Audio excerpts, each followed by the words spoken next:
వీడియోలో నేను మీకు US process step by step చెప్తాను. అప్లికేషన్ ఎలా స్టార్ట్ చేయాలి, I-20 ఎలా తెచ్చుకోవాలి, వీసా ఇంటర్వ్యూకి ఎలా ప్రిపేర్ అవ్వాలి, ఇమిగ్రేషన్ ఎలా ఉంటుంది, యూఎస్ఏకి ఎంటర్ అయిన తర్వాత మనం ఏం చేయాలి, ఫస్ట్ స్టెప్ అది చాలా జాగ్రత్తగా ఉండాలి. యూఎస్ఏకి ఎంటర్ అయిన తర్వాత మనం చేయాల్సిన స్టెప్స్ అనేవి చాలా పక్కాగా అయితే ఫాలో అవ్వాలి, లేకపోతే మనకి కొద్దిగా ఇష్యూ అవుతుంది. తర్వాత యూనివర్సిటీలో ఎలా ఉండాలి, యూనివర్సిటీలో ఓరియంటేషన్ ఎట్లా ఉంటుంది, ఈ ఈ డీటెయిల్స్ అన్నీ మీకు షార్ట్ అండ్ యాక్యురేట్ ఇన్ఫర్మేషన్ అయితే ఇవ్వబోతున్నాను మీకు. ఇప్పుడు స్టార్టింగ్ నుంచి ఎండ్ వరకు మిస్ అవ్వకుండా చూడండి, చాలా హెల్ప్ఫుల్ అవుతుంది ఈ వీడియో మీకు. హాయ్ హలో అందరికీ నమస్తే, welcome to doll stories. So first step ఏం చేయాలంటే యూఎస్ ప్రాసెస్లో ఇంగ్లీష్ ప్రొఫిషియన్సీ టెస్ట్ అయితే రాయాలి. ఇవి చాలా టైప్స్ అయితే ఉంటాయి మనకి, ఐఎల్స్, టోఫెల్, డ్యూలింగ్ అనేసి. మనము ఈ టెస్ట్ దేన్ని బట్టి రాయాలంటే మనము ఫస్ట్ ఏ యూనివర్సిటీకి వెళ్ళాలనుకుంటున్నామో సెలెక్ట్ చేసుకోవాలి. అంటే ఎంత బడ్జెట్ ఉన్న యూనివర్సిటీకి మనం వెళ్ళబోతున్నాం అనేది డిసైడ్ చేసుకోవాలి. దాన్ని బట్టి అయితే ఇంగ్లీష్ ప్రొఫిషియన్సీ టెస్ట్ అయితే రాయాలి మనం. కొన్ని టాప్ యూనివర్సిటీస్ ఏంటంటే 70 lakhs 80 lakhs ఉంటాయి. సో ఆ యూనివర్సిటీస్కి మనము డెఫినెట్గా ఐఎల్స్, టోఫెల్ అయితే రాయాల్సి, ఈ రెండిట్లో ఏదో ఒకటి అయితే రాయాల్సి. రిక్వైర్మెంట్స్ చూసుకోండి, యూనివర్సిటీ రిక్వైర్మెంట్స్, దాన్ని బట్టి అయితే ఇంగ్లీష్ ప్రొఫిషియన్సీ టెస్ట్ రాయండి. డ్యూలింగో ఉంటుంది, డ్యూలింగో ఏంటంటే 5,000 అయిపోద్ది. ఐఎల్స్, టోఫెల్ ఏమో 70,000 అరౌండ్ పడుతుంది. సో దీన్ని బట్టి మీరు చూజ్ చేసుకోండి. ఇప్పుడు డ్యూలింగో ఏంటంటే మీడియం యూనివర్సిటీస్ అన్నీ యాక్సెప్ట్ చేస్తాయి. సో మీడియం యూనివర్సిటీస్కి వెళ్ళాలనుకునే వాళ్ళు, 40 lakhsలో అవగొట్టుకోవాలనుకునే వాళ్ళు ఈ డ్యూలింగో ఎగ్జామ్ రాయండి. ఓకే, అలా మీకు ఏ యూనివర్సిటీకి వెళ్ళాలనుకుంటున్నారో ఆ యూనివర్సిటీని బట్టి మీరు ఇంగ్లీష్ ప్రొఫిషియన్సీ టెస్ట్ అయితే రాయండి. ఇంకోటి జిఆర్ఈ మ్యాండేటరీగా రాయాలా అని చాలా మంది స్టూడెంట్స్ అయితే అడుగుతున్నారు. జిఆర్ఈ అనేది మనకి స్కాలర్షిప్ రావడానికి అది కొద్దిగా యూజ్ అవుతుంది. సో యూనివర్సిటీ రిక్వైర్మెంట్స్లో ఉంటే రాయండి, లేకపోతే అంత అవసరం లేదు, మనీ వేస్ట్ అవుతుంది. ఇది 22,000 అంత ఉంటుంది. సో యూనివర్సిటీ రిక్వైర్మెంట్ బట్టి మీరైతే ఎగ్జామ్స్ రాసుకోండి, అన్నీ అయితే రాయొద్దు. మీరు నెక్స్ట్ ఇయర్ ఫాల్కి వెళ్ళాలనుకుంటున్నారు అనుకో, ఇప్పుడు అప్లై చేసినాక మీకు ఎక్కువ స్కాలర్షిప్ వచ్చే అవకాశం ఉంటుంది. అటువంటి యూనివర్సిటీస్ కూడా ఉంటాయి. కొన్ని యూనివర్సిటీస్లో అయితే ముందుగా అప్లై చేశారనుకో మీరు 60 to 70% స్కాలర్షిప్ ఇస్తున్నారు కొన్ని యూనివర్సిటీస్. అవి చూసుకొని మీరైతే అప్లై చేసుకోండి. నెక్స్ట్ స్టెప్ ఏంటంటే అప్లికేషన్ స్టార్ట్ చేయాలి మనము యూనివర్సిటీకి. ఈ అప్లికేషన్ స్టార్ట్ చేయాలంటే మన దగ్గర ప్రాపర్ డాక్యుమెంట్స్ అయితే ఉండాలి. ఫస్ట్ ఇంగ్లీష్ ప్రొఫిషియన్సీ టెస్ట్ రాస్తాను, ఈ డాక్యుమెంట్స్, నెక్స్ట్ పాస్పోర్టు, నెక్స్ట్ మనకి ఎడ్యుకేషనల్ సర్టిఫికెట్స్ అన్నీ అయితే ఉండాలి. Next letter of recommendations 3 minimum అయితే ఉండాలి. కాలేజ్ ప్రొఫెసర్స్ దగ్గరికి వెళ్ళేసి లెటర్ ఆఫ్ రికమెండేషన్స్ తెచ్చుకోండి. 3 ఏంటంటే ఎస్ఓపి, ఇది ఒకటైతే మీరు ఓన్గా రాసుకోవాలి. యూనివర్సిటీని బట్టి మీరు ఈ యూనివర్సిటీకి ఎందుకు అప్లై చేస్తున్నాను, నా క్వాలిఫికేషన్స్ ఏందనేసి ఒక లెటర్ లాగా మనమైతే యూనివర్సిటీకి ఎస్ఓపి అనేది ప్రిపేర్ చేస్తాము. కొన్ని టెంప్లెట్స్ కూడా ఉంటాయి, ఆన్లైన్లో కూడా ఉంటాయి, గూగుల్లో కొడితే దొరుకుతాయి టెంప్లెట్స్. కన్సల్టెన్సీలో జాయిన్ అవుతారు కొంతమంది స్టూడెంట్స్, కొంతమంది ఏంటంటే ఇండివిజువల్గా అప్లై చేసుకుంటూ ఉంటారు. కన్సల్టెన్సీలో జాయిన్ అయినంత మాత్రాన మీరు ఓకే వాళ్ళు చూసేసుకుంటారు మొత్తం అనేసి వదిలేయకండి. ఏం జరుగుతుంది అనేసి కొద్దిగా తెలుసుకోండి, ఏ స్టెప్లో ఉన్నాము అనేసి తెలుసుకోండి. ఓకే, ఇప్పుడు అప్లికేషన్ అయితే పెడతాము యూనివర్సిటీకి. ఈ డాక్యుమెంట్స్ అన్ని సబ్మిట్ చేసి యూనివర్సిటీ వాళ్ళు మన డాక్యుమెంట్స్ అన్ని వెరిఫై చేసేసి ఓకే అయితే అడ్మిషన్ అయితే పంపిస్తారు. అడ్మిషన్ పంపించిన తర్వాత మనం I-20కి అయితే అప్లై చేయాల్సి వస్తుంది. I-20కి అప్లై చేయాలంటే మనం ఫైనాన్షియల్ డాక్యుమెంట్స్ అనేది యూనివర్సిటీకి పంపించాలి. ఓకే, ఈ ఫైనాన్షియల్ డాక్యుమెంట్స్ అనేది సబ్మిట్ చేసిన తర్వాత మనకి I-20 రిలీజ్ అవుతాయి. ఫైనాన్షియల్ డాక్యుమెంట్స్ ఇప్పుడు ప్రాపర్గా అయితే చెక్ చేస్తున్నారు, ఒరిజినల్స్ ఉంటేనే I-20 రిలీజ్ చేస్తున్నారు. సో ఫైనాన్షియల్ డాక్యుమెంట్స్ కొద్దిగా రియలిస్టిక్గా ఉండే విధంగా చూసుకోండి. నెక్స్ట్ స్టెప్ మనకి I-20 అయితే రిలీజ్ అవుతుంది. ఫైనాన్షియల్ డాక్యుమెంట్స్ అన్ని సబ్మిట్ చేసిన తర్వాత ప్రాపర్గా I-20 రిలీజ్ అయిన తర్వాత మనము సీజీ అకౌంట్ క్రియేట్ చేసుకోవాలి. Okay, next CG account create చేసుకున్న తర్వాత మనము వీసా ఫీ పేమెంట్ పే చేయాలి. దీనికోసం మనం ఒక రిసిప్ట్ అయితే జనరేట్ చేసుకోవాలి. ఈ రిసిప్ట్ జనరేట్ చేసుకున్న తర్వాత బ్యాంక్కి వెళ్ళేసి ఇంత పేమెంట్ అని ఉంటుంది, ఆ పేమెంట్ వీసా ఫీ పేమెంట్ ఉంటుంది, ఆ పేమెంట్ని మనము కట్టేయాలి బ్యాంక్లో. ఎక్కువగా వీసా ఫీ పేమెంట్ అనేది బ్యాంక్లోనే కడుతూ ఉంటారు. ఇది సెక్యూర్డ్ పేమెంట్ లా. కార్డ్ పేమెంట్ చేస్తే కొన్ని సమ్ టైమ్స్ ఏంటంటే ఫెయిల్ అవుతూ ఉంటుంది, అటువంటి టైంలో కొద్దిగా డిఫికల్ట్గా ఉంటుంది అనేసి అందరూ బ్యాంక్ వెళ్ళేసి పేమెంట్ చేస్తూ ఉంటారు వీసా ఫీ. నెక్స్ట్ స్టెప్లో మనము సెవిస్ ఫీ పేమెంట్ చేయాలి. నెక్స్ట్ DS-160 ఫామ్ అయితే ఫిల్ చేయాలి. ఈ DS-160 ఫామ్లో మనం ఏంటంటే మన డీటెయిల్స్ అన్ని ఫిల్ చేస్తుంటాము. డీటెయిల్స్ ఏమైతే DS-160 ఫామ్లో ఫిల్ చేస్తామో డీటెయిల్స్ అన్ని అవి మనకి వీసా ఇంటర్వ్యూలో అడుగుతారు. సో ఇక్కడ అన్ని accurate information, correct information fill చేయండి DS-160 ఫామ్లో. సెవిస్ ఫీ పేమెంట్ కూడా పే చేయాలన్నాం కదా. ఈ సెవిస్ ఫీ ఎందుకు పే చేస్తామంటే యుఎస్ గవర్నమెంట్ మన డీటెయిల్స్ అన్నీ వాళ్ళు ఒక రికార్డ్ లాగా మెయింటైన్ చేస్తూ ఉంటారు. సో దానికోసం అనేసి మనం ఈ సెవిస్ ఫీ అనేది పే చేస్తూ ఉంటాం. SEVIS fee different, visa fee different. Visa fee అనేది మనము వీసా ఇంటర్వ్యూకి వెళ్తాం కదా, సో అందువల్ల దానికోసం మనము అపాయింట్మెంట్ బుక్ చేసుకుంటాం. సో దానికోసం అయితే మనం వీసా ఫీ పేమెంట్ కడతాం. సెవిస్ ఫీ ఏంటంటే మన డీటెయిల్స్ అన్ని యుఎస్ గవర్నమెంట్ రికార్డ్ చేసుకుంటుంది, ట్రాక్ చేస్తూ ఉంటుంది. సో దానికోసం ఈ SEVIS fee step. Visa slot booking.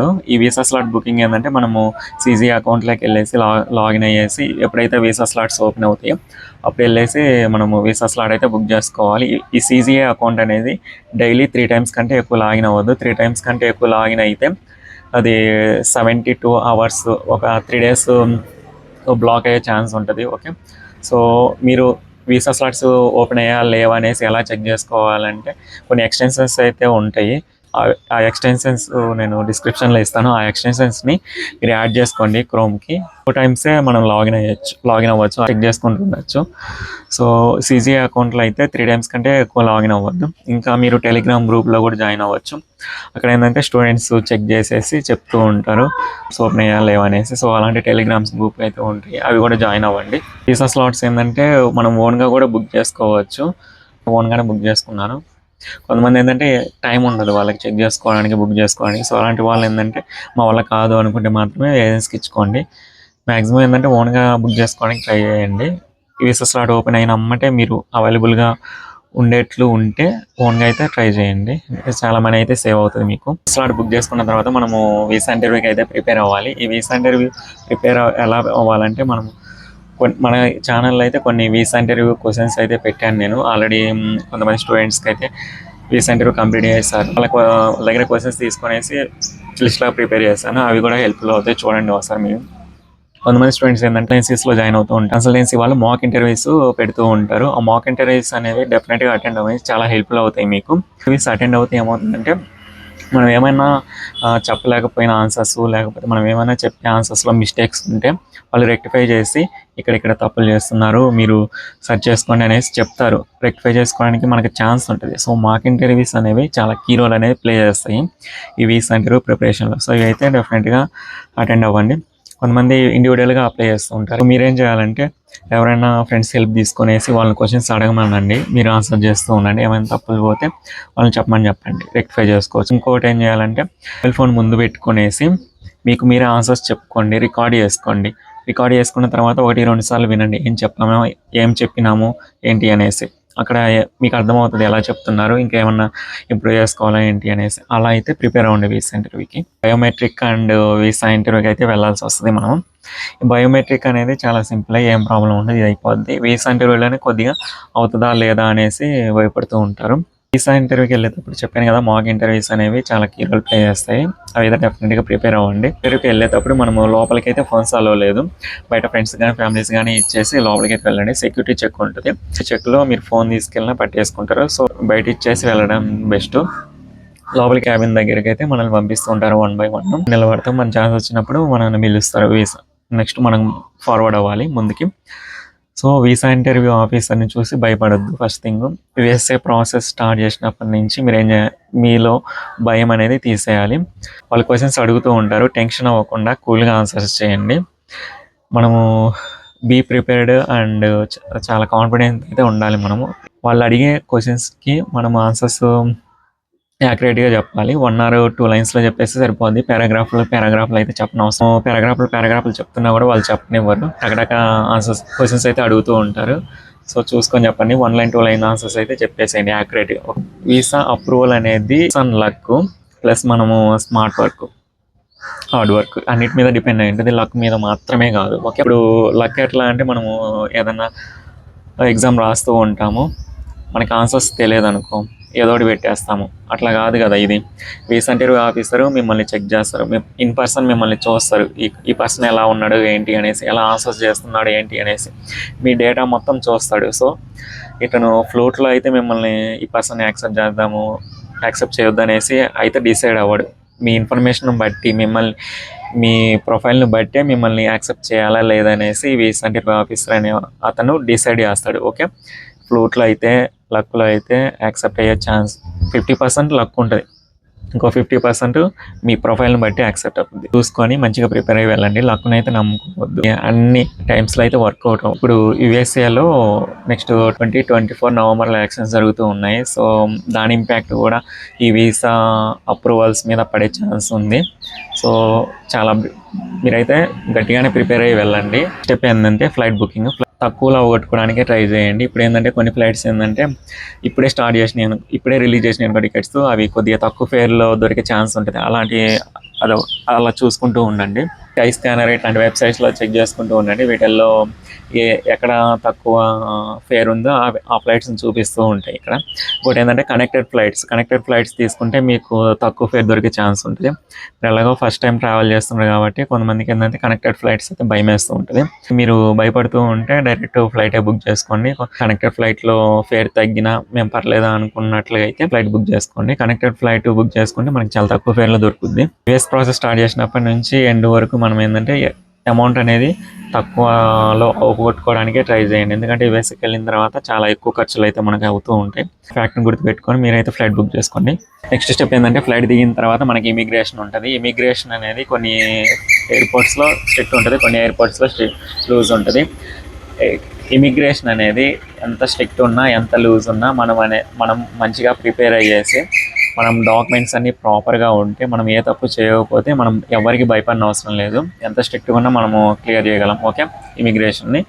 So అన్ని డాక్యుమెంట్స్ ప్రాపర్గా పెట్టుకొని మంచిగా ప్రిపేర్ అయ్యి వెళ్ళండి. ఓకే, మీరు ఏ తప్పు చేయలేదు కాబట్టి ఇమిగ్రేషన్ ఈజీగానే అయిపోద్ది. తప్పు చేసిన వాళ్ళు భయపడాలి, తప్పు చేయని వాళ్ళు భయపడిన అవసరం లేదు.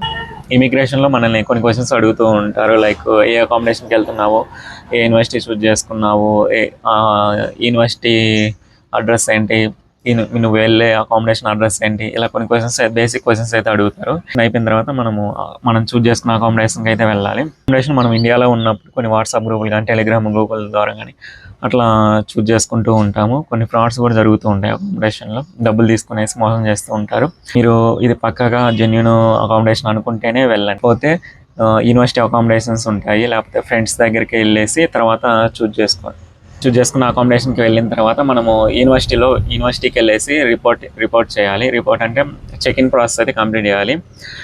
ఈ చెక్ ఇన్ అనేది మనం ఎలా కంప్లీట్ చేయాలనేసి యూనివర్సిటీ వాళ్ళు చెప్తారు మనకి. ఐసిఎస్ఎస్ డిపార్ట్మెంట్ ఉంటుంది, ఆ డిపార్ట్మెంట్ వాళ్ళు మనకు చెప్తారు మనకి మనము ఈ చెక్ ఇన్ ప్రాసెస్లో ఏమేమి డీటెయిల్స్ ఫిల్ చేయాలి ఏంటి అనేసి. చెక్ ఇన్ ప్రాసెస్లోనే మనం అయిపోయిన తర్వాత మనం ఐడి కార్డ్కి అప్లై చేస్తాము. ఐడి కార్డ్కి అప్లై చేసిన తర్వాత సిమ్ కార్డు కూడా తీసుకోవాల్సి వస్తుంది. ఈ సిమ్ కార్డ్ అనేది ఇండియాలో లాగా ఉండదు, అక్కడ యూఎస్ఏలో డిఫరెంట్ ఉంటుంది. ఇక్కడ ఎట్లా ఉంటుందంటే లైన్స్ అని ఉంటాయి. ఒక 5-6 మంది ఒకే లైన్లో జాయిన్ అయితే $30 $40 పడుతూ ఉంటుంది వాళ్ళకి monthly recharge, unlimited data, unlimited calls. Okay, so ఇలా దీని గురించి ఒక వీడియో అయితే నేను సపరేట్ చేస్తాను, సిమ్ కార్డ్ ఎలా సెలెక్ట్ చేసుకోవాలి ఏంటి అనేసి. ప్రాసెస్ ఏంటంటే ఓరియంటేషన్ డే ఉంటుంది మన యూనివర్సిటీలో. ఈ ఓరియంటేషన్ డే అనేది తప్పకుండా అటెండ్ అవ్వండి. ఇందులో ఏంటంటే చాలా డిపార్ట్మెంట్స్ అయితే వస్తూ ఉంటాయి. యూనివర్సిటీలో ఉన్న డిపార్ట్మెంట్స్ అన్ని వాళ్ళ రోల్స్ అండ్ రెస్పాన్సిబిలిటీస్ ఎక్స్ప్లెయిన్ చేస్తూ ఉంటాయి. మీకు ఏమైనా ప్రాబ్లం వస్తే వాళ్ళ దగ్గరికి వెళ్ళొచ్చు, క్వైరీస్ ఉంటే వాళ్ళ దగ్గరికి వెళ్ళొచ్చు, రిజాల్వ్ చేసుకోవచ్చు. ఓరియంటేషన్ డే అనేది చాలా హెల్ప్ఫుల్ అవుతుంది మీకు. ఎక్కడ ఏ బిల్డింగ్ ఉంది, ఎక్కడ ఏ ప్రాసెస్ జరుగుతుంది, ఇట్లా మీకు క్యాంపస్ టూర్ మొత్తం చూపిస్తారు. ఇలా చాలా హెల్ప్ఫుల్ అవుతుంది మీకు ఓరియంటేషన్ డే అనేది యూనివర్సిటీ గురించి తెలుసుకోవడానికి. ఇదైతే డెఫినెట్గా అటెండ్ అవ్వండి. ఓరియంటేషన్ డే అయిపోయిన తర్వాత మనకి క్లాసులు అయితే స్టార్ట్ అవుతాయి. ఈ క్లాసులు అనేది ఇండియాలో ఉండి రిజిస్టర్ అయ్యి ఫీజు కడితే మనకి ఇమిగ్రేషన్ అనేది చాలా ఈజీగా ఉంటుంది. సో ఆల్రెడీ క్లాసులు అనేది రిజిస్టర్ అయిపోయి ఉంటారు కాబట్టి ఇక్కడికి వచ్చిన తర్వాత మీరు అటెండ్ అవుతూ ఉంటారు. Computer science group. ఓకే, ఇందులో మాకు 34 క్రెడిట్స్ అయితే ఉంటాయి. ఇలా కొంతమందికి ఏంటంటే తక్కువ క్రెడిట్స్ ఉండొచ్చు, కొంతమందికి ఎక్కువ క్రెడిట్స్ ఉండొచ్చు. ఈ క్రెడిట్స్ బట్టి మీ ఫీజు అనేది ఉంటుంది. ఎక్కువ క్రెడిట్స్ ఉంటే తక్కువ ఫీజు అయిపోద్ది, ఎక్కువ క్రెడిట్స్ ఉంటే కొద్దిగా ఎక్కువ ఫీజు పట్టుద్ది. మనకి I-20లో మనకి ట్యూషన్ ఫీ మాత్రమే చూపిస్తారు, ఎక్స్ట్రా ఫీజు చూపించరు. ఓకే, హెల్త్ ఇన్సూరెన్స్ ఇవన్నీ చూపించరు. మనకి ట్యూషన్ ఫీ ఎంత అవుతుందని మాత్రమే అక్కడ మనకు ఉంటుంది. ఫీజు కట్టేటప్పుడు ఎక్కువ పడుతూ ఉండొచ్చు. సో ఎక్కువ పడుతుందంటే మనకి హెల్త్ ఇన్సూరెన్స్ ఇట్లా కొన్ని ఎక్స్ట్రా ఫీజెస్ అయితే ఉంటాయి. దానివల్ల మాత్రమే మనకి ఎక్కువ ఫీజు అనేది కనిపిస్తూ ఉంటుంది. సో అది కూడా ఒకసారి చెక్ చేసుకోండి. క్లాసులు స్టార్ట్ అయిపోయిన తర్వాత క్లాసెస్ స్టార్ట్ అయ్యనేసి ఇంటికి వెళ్ళిపోయి జాలీగా పడుకొని తినేసి అట్లా అయితే చేయొద్దు. ఆన్ క్యాంపస్ జాబ్స్ ఉంటాయి, ట్రై చేయండి. లేకపోతే బయట పార్ట్ టైం జాబ్స్ ఉంటాయి, అవి కూడా ట్రై చేయండి. ఇవి ఎలా ట్రై చేయాలి ఏంటి అనేసి నేను సపరేట్ వీడియో తీస్తాను, లెంత్ అయిపోతుంది ఇప్పటికే. నెక్స్ట్ యూనివర్సిటీలో కొన్ని ఫ్రీ ఫెసిలిటీస్ ఉంటాయి, జిమ్, స్విమ్మింగ్ పూల్, ఇట్లా మా యూనివర్సిటీలో అయితే అన్ని ఫ్రీ ఫెసిలిటీసే. బస్ పాస్ కూడా ఫ్రీగా ఇస్తారు మాకు సరౌండింగ్స్లో తిరగడం కోసం బ్రిడ్జ్ పోర్ట్ వరకు. ఫ్రీ ఫెసిలిటీస్ ఏమైనా ఉన్నాయో చూసుకోండి. ఫ్రీ ఫెసిలిటీస్ అన్నిటిని యూటిలైజ్ చేసుకోవడానికి అయితే ట్రై చేయండి. ఓకే, మనం చాలా ఎక్కువ ఫీజులు అయితే కడుతూ ఉన్నాము. ఫీస్ ఇంటర్వ్యూకి చాలామంది ఇప్పుడు వీసా ఇంటర్వ్యూకి వెళ్తూ ఉంటారు. సో వాళ్ళకైతే బెస్ట్ ఆఫ్ లక్, సక్సెస్ అవ్వాలని కోరుకుంటున్నాను. అదేవిధంగా యూఎస్ఏకి వచ్చే స్టూడెంట్స్ ఇమిగ్రేషన్ ఈజీగా కంప్లీట్ అవ్వాలని అనుకుంటున్నాను. ఈ వీడియోలో మీకు స్టార్టింగ్ నుంచి ఎండ్ వరకు ఏం చేయాలి ఏంటి అనేసి క్లియర్గా ఎక్స్ప్లెయిన్ చేస్తాను. సో మీకు అందరికీ నచ్చిందని అనుకుంటూ ఉన్నాను. ప్లీజ్ సబ్స్క్రైబ్ చేసుకొని సపోర్ట్ చేయండి. Mama channel ni please do like, share and subscribe Chain Mama.